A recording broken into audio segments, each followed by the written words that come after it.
Boniface Byanyima lives in the suburb of Mbarara town in a village called Ruti.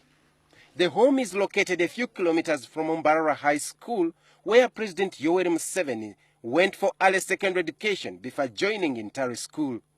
I took my family to Kasese. We took him there. He was always with us. And even when he went to Tontari and to Dar es Salaam, he would always regard this home as his home.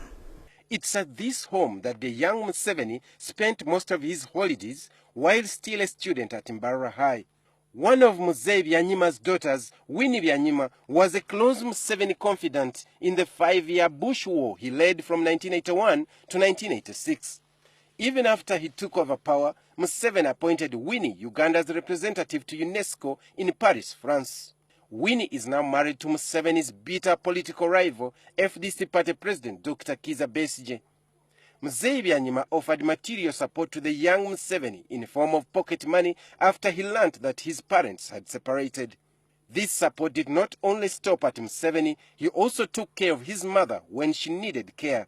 His mother was attacked by thieves.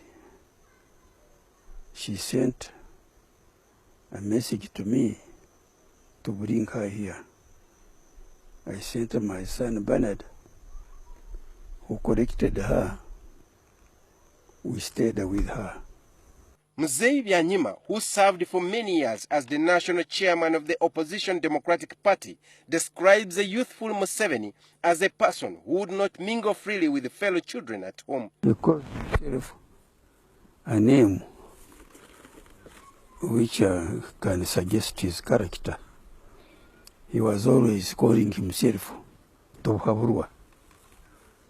Is he calling himself Tohaburwa now? Or he has dropped it?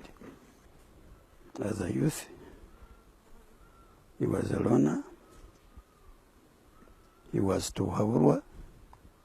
He's still a loner and Tohaburwa. When you hear him talk, he's a leader of government now. When he's talking about what the government has done, he doesn't say, we have done that. He says, I have done that.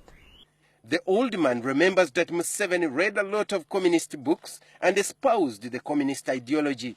Because as far as I remember, he was always talking of communism and expressing communism ideas and slogans. There were streaks of communism in Museveni in the early days of his reign post-1986, but since the mid-1990s, with the advent of IMF policies, Museveni has been a strong disciple of capitalism. Museveni's rise to fame is something that still puzzles Mzee Byanyima because he describes his childhood as a total contrast to the current Museveni. The old man says as a young man, Museveni seemed to have no ambitions to lead, let alone aspire for national leadership. Because leadership could be in being selected as a leader of students, a prefect, house leader. He was not that type. A loner can't be that.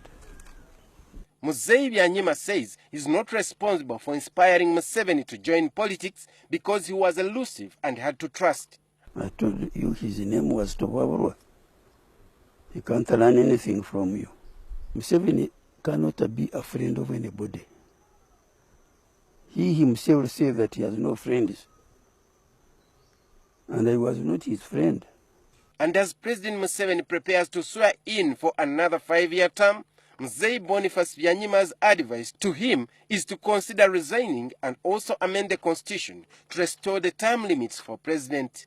I think the best thing for him, if he loves his country and if he loves his family, he should resign. Me, when you say people gave him,